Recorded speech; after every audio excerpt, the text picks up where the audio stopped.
If you've been listening to the podcast for a while and thought, man, I would love to grab a drink and pick the brain of some of these guests I've been listening to, or maybe me as well, here's your shot. I'm putting on an event this April called Elevate. This is the third year doing this, and we're going to be in Phoenix, Arizona, where we're going to have the top agency owners really come together, share what's working, get real on what's not, and really help each other scale faster. So if you're ready to finally get out of the weeds and grow your agency the right way, I want you to join me and 50 other amazing 7 and 8 figure agencies at Elevate. You'll connect with people who've been there, leave with a real growth plan, and actually enjoy the process. Now, we only have a few tickets left, so make sure you go over to elevatemyagency.com to lock in your spot now. Go to elevatemyagency.com now. You're listening to the Smart Agency Masterclass with me, Jason Swank, and we're bringing you this episode courtesy of our friends at Wix Studio. Let's go ahead and get into the show. Hey, Melany, welcome to the show. Thanks so much, Jason. It's an honor to be here. Yeah, excited to have you on. Tell us who you are, what you do. My name is Melany Robinson. You find me today at my office in Portland, Maine, this spec here. I am a founder of an agency called Sprout House that were founded in 2012. Actually, we were Polished Pig Media at the time and had to rebrand in 2016.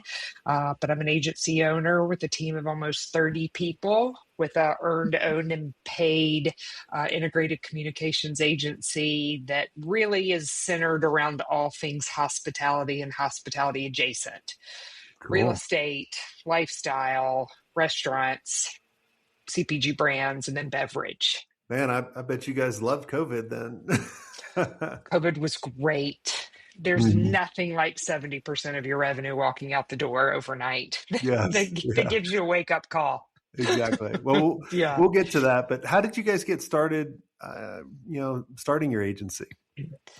When my dad told me when I was 16 years old that I could sell crack cocaine to a rehab specialist, I realized I had an affinity for selling.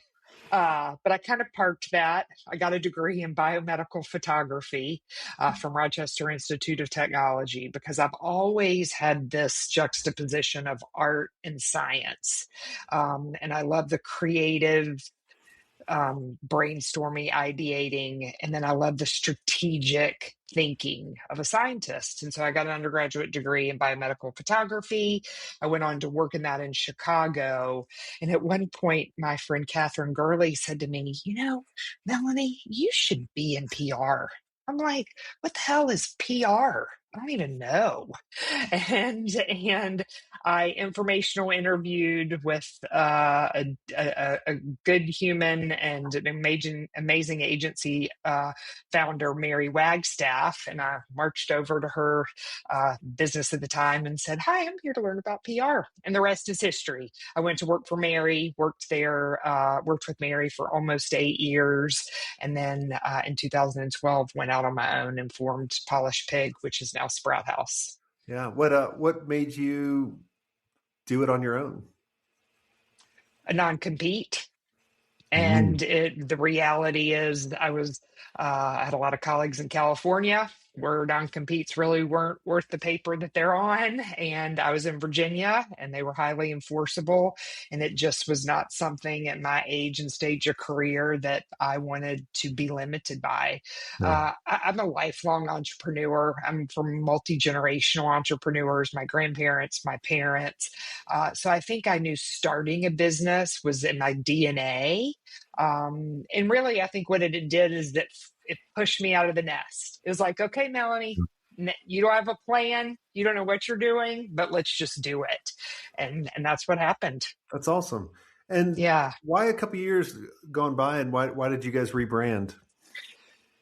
I was sitting at a conference table in New Orleans, Louisiana, working on a crisis communications case, which we work a lot on. And I had a group of attorneys look at me across the table and say, "So you're telling me that we just hired a pig to represent our alleged pig, and you're going to put lipstick on this pig. And I was like, gosh, that's a really good point.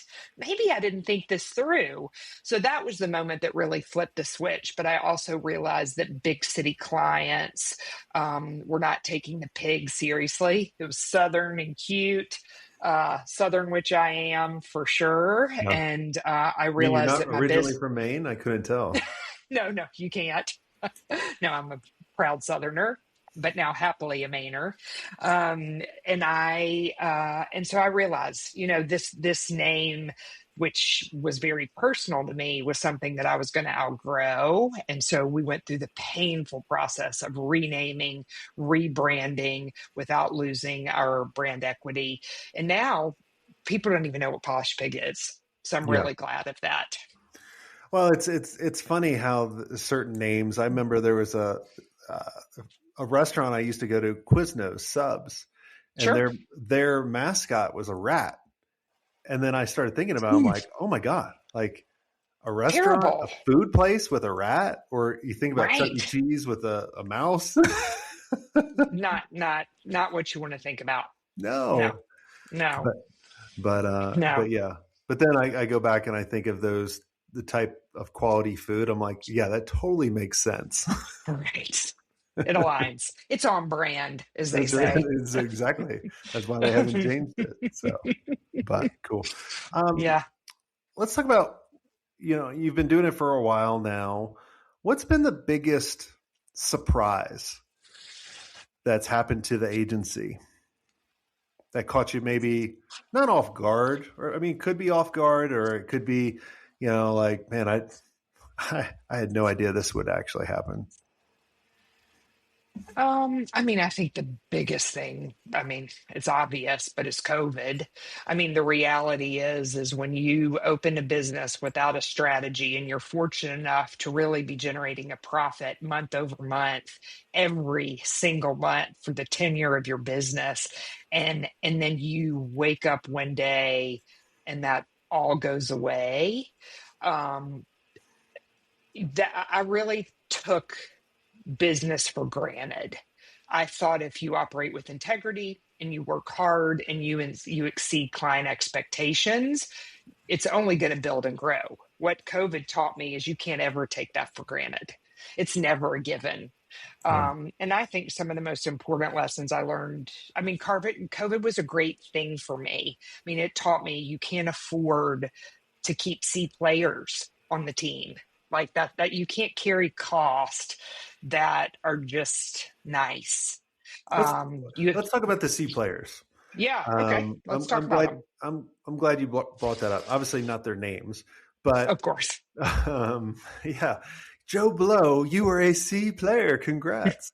But before COVID, because obviously COVID happened, you lose 70% of your business. Obviously, the first thing a lot of people look at is cutting expenses. Is that what made Mhm. you kind of evaluate the team and put like a grade on them? Be like, who do we really need? Who do we not? Like, how did you look at that?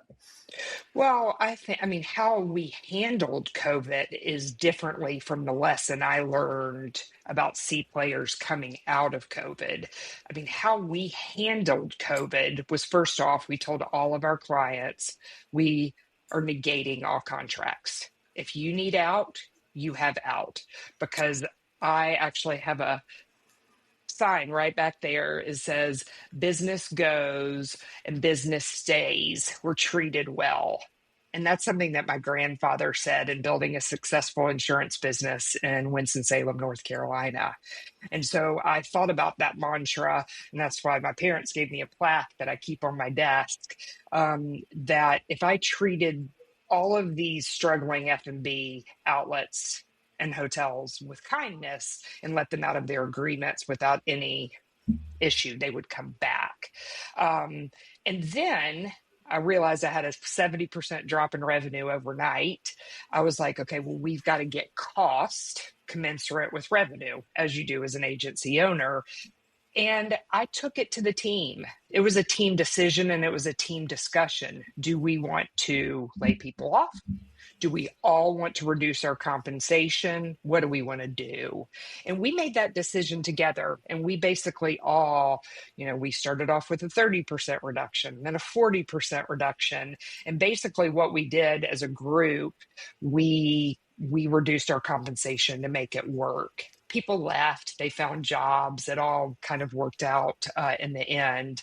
But through that process and that experience, what I learned is this balance as an agency owner of managing revenue and expense, which is, as a service business, obviously people are the majority of your Mhm. expense.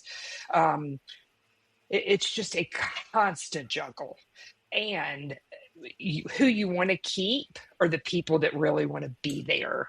And you can't afford to keep the C players for the down months or the down moments.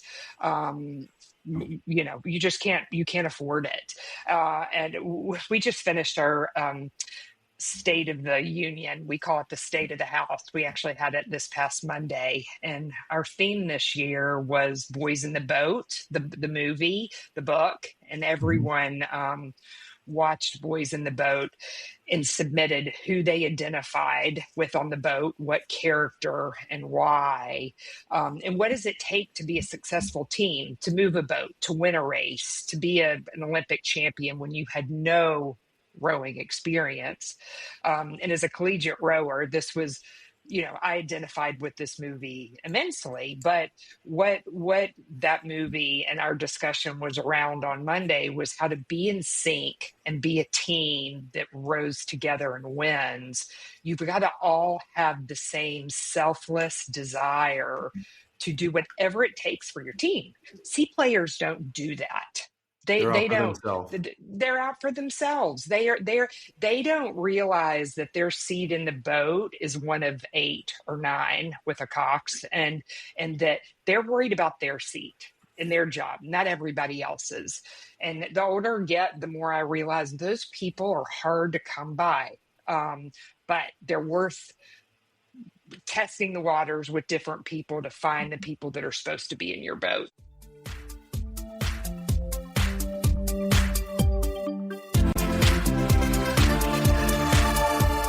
Look, your agency adapts for every client, right? Your builder should do the same. That's why Wix Studio is built for the way you actually create. AI-powered site mapping lets you get straight down to the design. Whether you shape things in Figma or start in Studio, your vision's coming to life quicker with no-code animations and built-in responsiveness. And for client growth that actually scale, you've got extendable business solutions and a dynamic CMS. Scale your agency at wixstudio.com.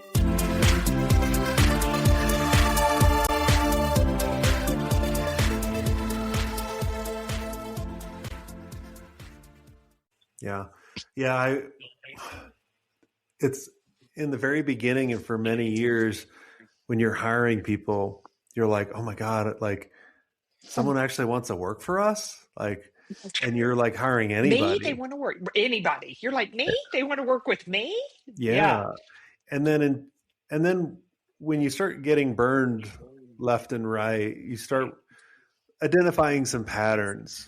And the patterns that I learned after that was they have to, would I go on a road trip? Mm-hmm. And then I started thinking like after the road trip, I'm like, well, what makes certain people I want to go on a road trip? Well, they believe in similar things I do. They're not identical to me, but they have similar beliefs. And that was the whole makeup of everything from when I started hiring the right people. And then, bringing the right people into the agency mastermind too, right? Like, because in Yeah. the very beginning, when we started doing this business and building a community, we were letting anybody in. We're like, you want in? You're like, oh, they really want in? Like, and Yeah. then we started with like, man, there's some people that are just kind of assholes or they're Yeah. takers or Right. right. Yeah. They're just in it for themselves versus like, Right. I'm going to show up for everyone else. And that's what keeps Yes. them around versus just what you pay them or that's part of it, but that's a small part for the right people. I could not agree more. I think, I want people on my team that want to get up and do this day over day, not just for themselves, but for everyone else. And I said this on to the team on Monday in our State of the Union, State of the House. I said, my hope is that when you leave Sprout House, and this is a stop on your professional journey, that there's a piece of this business and my leadership that makes you better. And I said, and often the most important coaches in my life, I don't really appreciate what they brought to me until much later in Yeah. life. I had a conversation just this morning with an employee that resigned 6 months ago, and we had the best conversation. And we were her first job out of school, and we just have such mutual respect for each other. And we were talking about our new opportunity, and I said, you have to look at each job as building a tool in your toolkit to whatever your ultimate Yeah. outcome is. And that's my hope as a leader, is that people get something from time with me that makes them better. Yeah. Well, we don't really appreciate, I mean, I always look back at, I didn't really appreciate all the stuff my parents did Oh, until maybe a couple years ago. I'm in my late 40s now, and it's just like, oh man, like I totally get what they were going through and what I yeah, did to them. for real. Yeah. I mean, and I feel the same. I feel the same way. I mean, my work ethic, my commitment to being kind and making our planet better, and to being a good parent, and all the things that are my values, I hands down give my parents, who not only walked the walk but talked the talk. Yeah. I couldn't agree with you more. Yeah. And I look at too as, managing a team, it's not really managing a team for me. It's more Mhm, about, I think, leading a team because all the people, well, and this might be a lot of people listening or the visionaries or the ADD people. That's kind of how mhm. I am. Or like we were forced to do something and we figured it out, and but we realize I don't want to manage anybody. Like, because if I Mm-mm. manage them the way with my work ethic, right, of how fast I go, and like if I need to get something done, I'm going to do it until it's actually done. And I can't Yeah. put that on someone else, and I can't micromanage them. So I always talk about on the show, I'm a shitty manager, but I hire the people that are good managers of themselves that Yes. can I, just I, follow, like, mhm. here's my thought, here's my idea, here's where we want to go figure it out. I tell people all the time, I want to give you the space to make mistakes, the feedback to learn from them, and then the grace to move forward. Mm-hmm. And that I'm a terrible manager too, Jason. We got a lot in common. Yeah. I can be all give people, the space, too much space. But to me, that's what a good leader. They motivate, they inspire, they organize. I also think they give clarity and expectation. I need you to do this. Yeah. I don't care how you do it. It has to be done by this date, and that's my expectation. I used to feel like that was being bossy. But what I've kind of learned, even with my husband, it's like, okay, if you just give me a list of what you need help with, that's not being bossy. That's giving clarity. And so Yeah. I'm getting my head around that as a leader, Oh personally yeah. and professionally, Yeah. for sure. I want to talk about kind of your all hands meeting, because there's a lot of people that kind of skip it. Some people do it. How do you guys do it? Is it an all day thing? Is it a couple days thing? Okay, can you see those two hanging ornaments back Yeah. there next to the W, which is from the University of Washington, from Boys in the Boat, which is where Okay. that team was. Um, those ornaments were stitched by my colleague Collis as thank yous after retreats that we had been on as a company. One of those is from Montana, one is from Mexico.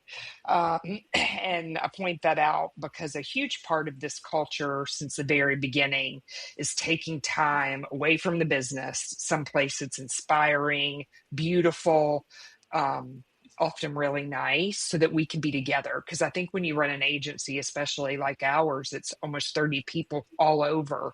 I mean, we have people right now that have worked together for 10 or 11 months and have never met each other in Yeah. person. And that's a real, you know, great teams become great teams because they practice together. Yep. They're not shooting hoops in Omaha and shooting hoops in Spokane. They're practicing together. Exactly. And so retreats, when you run a virtual business, and this business model that I developed was long before COVID and was really helpful in us weathering COVID like we did, because I believe that flexibility and space to work as you wish is important. I also think time in the office together is important Yeah. too. But what I will say is that gathering is especially important in the kind of business we have. So we have done company retreats. Last year was the first year since I started this company that we did not have a retreat. And it was really hard for me. Why did you do it? Revenue. We had for the first time in business, and we had been in business outside of COVID, which is I put as an outlier. We had a 3-4% down revenue year. And I'm actually pretty proud of that. We worked really hard to manage our costs and to really make it less low than it was. Hmm. But the reality is we just didn't have the money to take a retreat. And as I told the team on Monday with my plastic red lobster, I said, my hope is that the economics will align and that you all can come to Maine and we can be together and see where we live in the region in which we're now growing the business. Um, but when you do what we do, when you work in the luxury food and beverage space, you can't go on a retreat to Iowa City and stay in a Hampton Inn and everyone leaves inspired and motivated. It just doesn't happen. Yeah. And so retreats are expensive, and I like to do them right and well, and I have.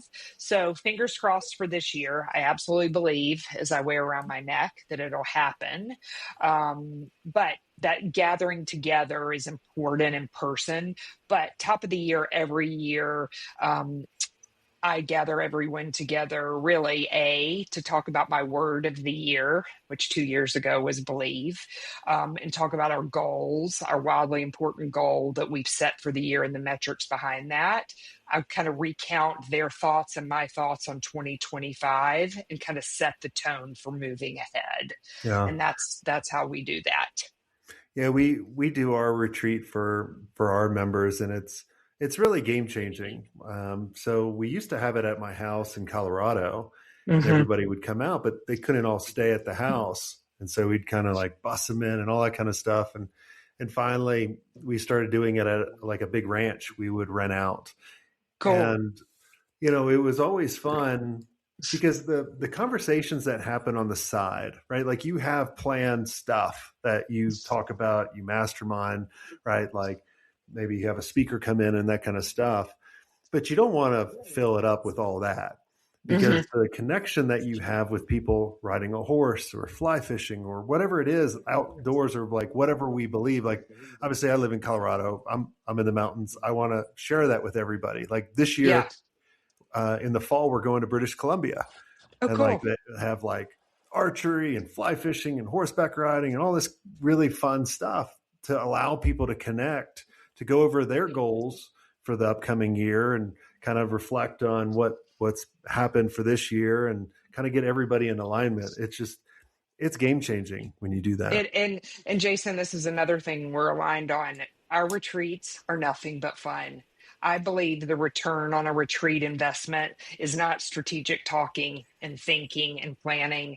We snowmobiled, we horseback rode, we went to Paws Up in Montana and in the winter and did things that people were far outside their comfort zones. And then in Mexico, we swam in cenotes, we went to World Heritage sites.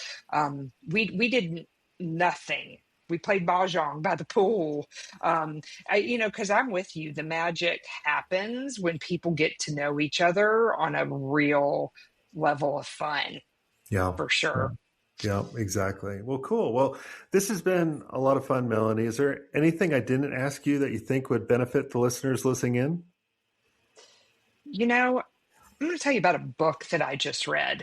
Yeah. And I'm a tennis player, and Oh, me too. oh, good. Yeah. So I was watching Sabalenka's post US Open press conference, and she talked about a book that had changed her life. And I thought, maybe my tennis game can get more like Sabalenka's if I read this book. And she recommended in this press conference a book called Into the Magic Shop by Dr. James Doty. And he was a neurosurgeon at Stanford, and it's his life story. All I can say is that it has had impact on me personally and professionally, unlike anything I have ever consumed. And it is all about gratitude, kindness, visioning, quieting your mind, and manifesting what you see and what you desire. Yep. So yeah, that's I don't know if I'm going to be in the U.S. Open in 2026, but I can Well, say that book recommendation was really prolific for I me. have another book for you then. Okay, let's So hear it. it's by Brad Gilbert, and it's Okay. Winning Ugly. So Oh, I've read it. Oh, I loved it. Yeah. yeah, so that's one of Yeah. like the only books I've ever read because Yeah. I played in college, and I remember Uh-huh. reading that, and it's all about like the setup point, right? Hmm. People think the most important point is match point, right, Hmm. or game point. No, it's the one before that, because then you Yeah. think about it, it puts more pressure on your opponent, or it puts more pressure on you in order to make that decision. And I've treated that my whole life in business of being like, what's my setup point in order Yeah. to get this? Not to maybe win that deal right away, but how does that set me up, right? Whether it be my positioning, my pricing, you know, where we want to take the business, whatever it is. Like I'm always constantly looking at it that way, even though that was a tennis book. Whenever anybody, just because of lack of reading for Jason, right? Yeah. So I always recommend that book because I think I've written more books than I've read. Yeah. Right. That's cool. Yeah. Yeah. I'll Yeah. listen to them on tape if it's good enough. Yeah. Just because something can't hold my attention, because I feel nowadays with books, it's so much fucking fluff Yeah. that I could have got the gist in 10 minutes. I'm like, just Right. give me the Cliff Note version. Just the Cliff Notes. Well, this is a good listen. He reads it. I can't stand when people have somebody like Agassi had somebody else read Open. And I'm like, come on, dude, read your own book. Like, Yeah. I just finished Lindsey Vaughn's book and she did the same thing. I'm like, oh, I wanted to hear you read that book. Yeah. Matthew But McConaughey, anyway, I heard, read his book, and it was well, probably even better because he just ad-libbed. yeah, you get the inflection and the voice. Well, anyway, so yes, another thing we have in common, tennis, Cool. for sure. Thank you for having me. It's been a true pleasure. Yeah, awesome. And for everyone listening, we have amazing events all year long, different ones. And we have one coming up in Phoenix, Arizona. If you guys go to Elevate My Agency, it's a pretty epic adventure there. Have some amazing speakers, amazing agency owners coming. Everyone that buys a ticket, we interview them to make sure that room is the best. So make sure you go to elevatemyagency.com. And until next time, have a swank day.